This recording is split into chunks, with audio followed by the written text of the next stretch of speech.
Hi friends, मैं परविंदर खारी। Friends, आज की हमारी गेम मॉस्को में चल रही एरोफ्लोट ओपन टूर्नामेंट के ए सेक्शन के राउंड 2 की गेम है, जो खेली गई थी अरविंद चिदम्बरम और इल्तज सफारली के बीच में। और फ्रेंड्स, यहाँ इस गेम को सेलेक्ट करने के पीछे जो मेरा कारण है वो है इस गेम की एंड गेम।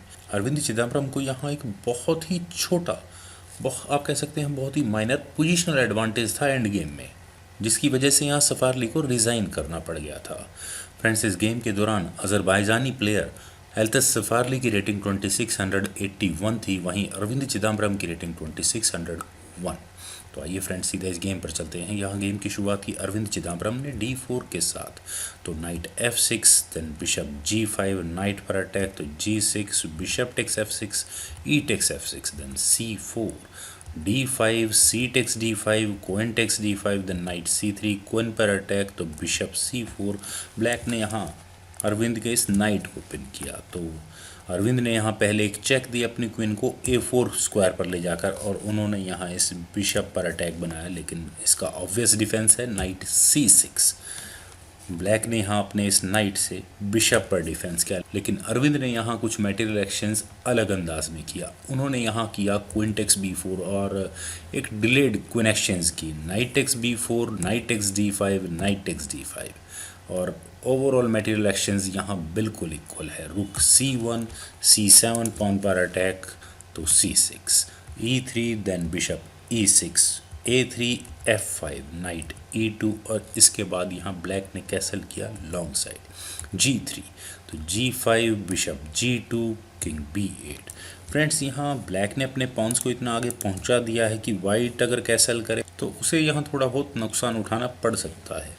यहाँ अरविंद ने किया रुक C5, तो night B6, then H4, H6, तो नाइट C1, नाइट A4, रुक पर अटैक तो ये रुक वापस C1 स्क्वायर पर अपने B2 पॉन पर डिफेंस किया, then F4, H takes G5, और अब यहाँ ब्लैक क्या करे, H फाइल पर पॉन एक्सचेंज करे, H टेक्स G5, तो उसके बाद rook takes H8, rook takes H8, then G takes F4, G takes F4 और E4।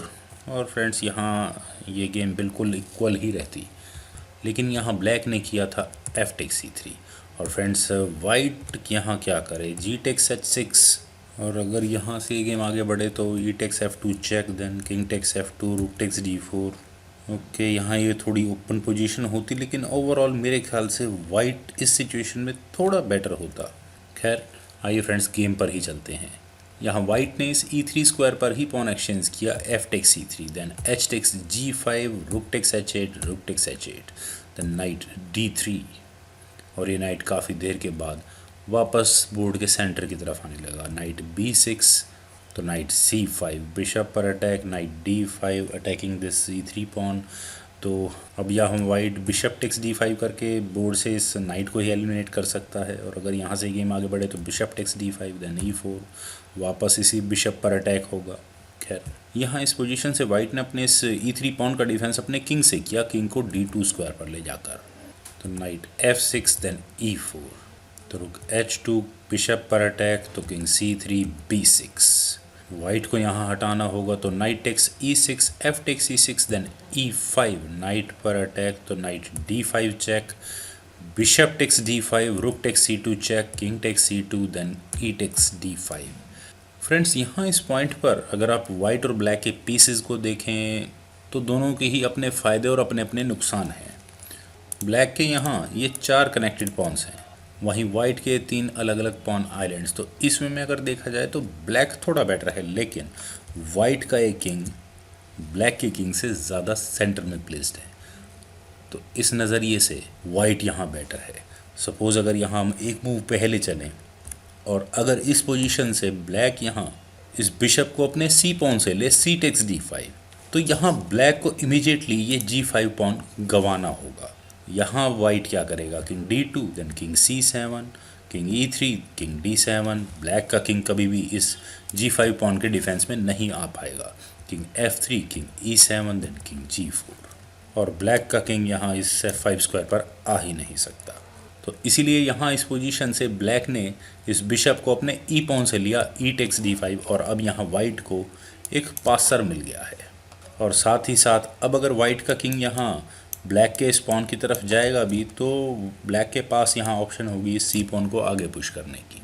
सपोज अगर यहाँ वाइट करे किंग D3 तो उसके बाद ब्लैक यहाँ कर सकता है C5, D take C5, B take C5, then B4। Okay, black यहाँ अपने इस सी पॉन को आगे ही पुश कर देगा, C4 check, then king D4, और थोड़ी देर के लिए वाइट का एक किंग इन दो स्क्वायर्स तक ही ब्लॉक हो जाएगा।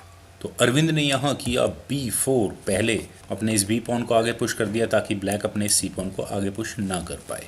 तो किंग C7, देन A4, और अब ब्लैक यहाँ क्या करे, किंग D7। अगर वो अपने किंग को मूव करे तो वाइट के पास ऑप्शन होगी B5 करने की। देन अगर ब्लैक यहाँ करे C टेक्स B5 तो उसके बाद A टेक्स B5, और यहाँ एक इस क्लियर पासर के सामने ब्लैक थोड़ा परेशान ही होगा, लेकिन ब्लैक इस सी पॉन को एक्सचेंज ना करे और वो अगर यहाँ इस सी पॉन को आगे पुश कर दे C5 तो उसके बाद D takes C5, B takes C5, और ब्लैक के यहाँ ये दो कनेक्टेड पॉन्स भी वाइट के किंग के ऊपर थोड़ा प्रेशर बना के रखेंगे, उसे कंट्रोल में रखेंगे, ज़्यादा इधर उधर मूव नहीं करने देंगे।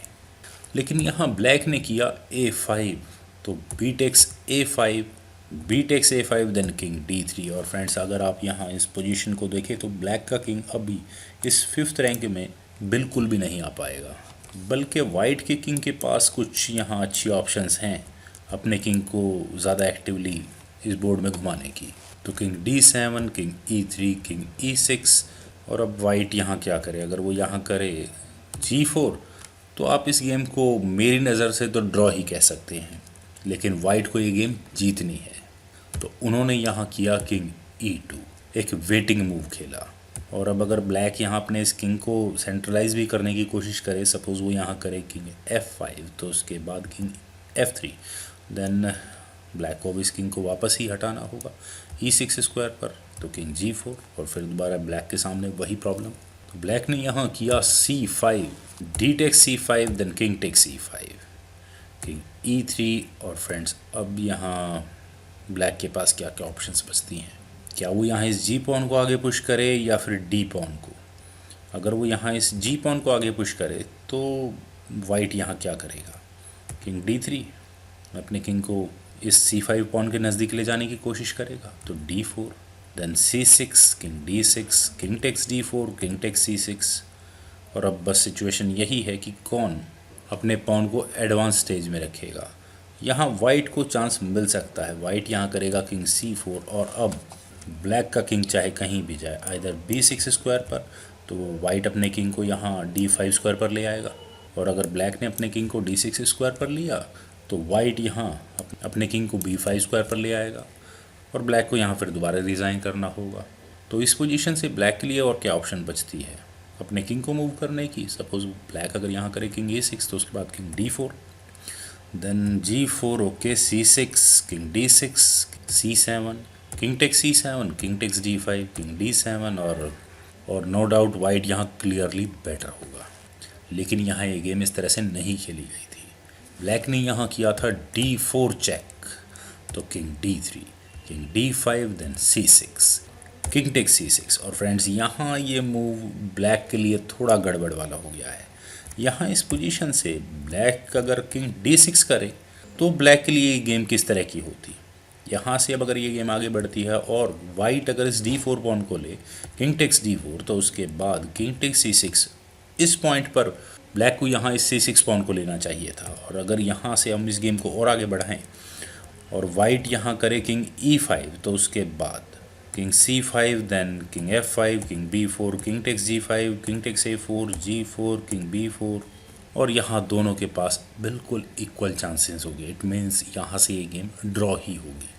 और अगर यहाँ इस पोजीशन से वाइट अपने किंग को C4 स्क्वायर पर मूव करे तो उसके बाद G4, ब्लैक के पास से पॉन मूव करने का चांस होगा, king D4, then king D6, king E4, king C5, और फिर वही बात king F4, king B4, king takes G4, king takes A4, और दोनों के पास बिल्कुल इक्वल चांसेस हो गए यहाँ अपने अपनी क्वीन प्रमोट करने के। लेकिन यहाँ इस पोजीशन से इस गेम का सबसे बड़ा ब्लंडर जो सफारली ने यहाँ किया, किंग टेक्स C6, और इस मूव की वजह से वाइट को यहाँ एक extra advantage, I mean to say एक एक्स्ट्रा मूव का एडवांटेज मिला।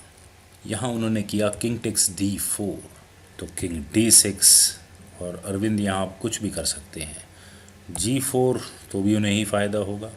अब अगर ब्लैक करे king E6 then king E4, king F6 तो किंग D5, और फिर दोबारा वही बात कि वाइट को यहाँ पूरा फ़ायदा होने वाला है। लेकिन यहाँ अरविंद ने किया था किंग C4 और यहाँ इस मूव के बाद सफारली ने रिज़ाइन कर दिया, क्योंकि फ्रेंड्स अब यहाँ वाइट ही बिल्कुल क्लियर एडवांटेज में होगा। ब्लैक यहाँ क्या करेगा, किंग C6 तो G4, और अब ब्लैक अपने इस किंग को कहीं भी लेकर जाए, वाइट की ही क्वीन पहले प्रमोट होगी। फ्रेंड्स इस गेम की किंग मूवमेंट काफ़ी इंटरेस्टिंग है। यहाँ इस गेम को अगर आप यहाँ इस गेम में आप एंड गेम के लिए किंग को किस तरह से मूव किया जाए काफ़ी इजीली समझ सकते हैं, और मुझे उम्मीद है जो मैंने आपको बताने की कोशिश की है वो आप लोगों को ज़रूर पसंद आया होगा। तो आप इस वीडियो को लाइक करें, शेयर करें और मेरे इस यूट्यूब चैनल चेस गुरु को सब्सक्राइब करें, और आपके कमेंट्स का मुझे बेहद इंतजार रहेगा। Thank you for watching and bye for now.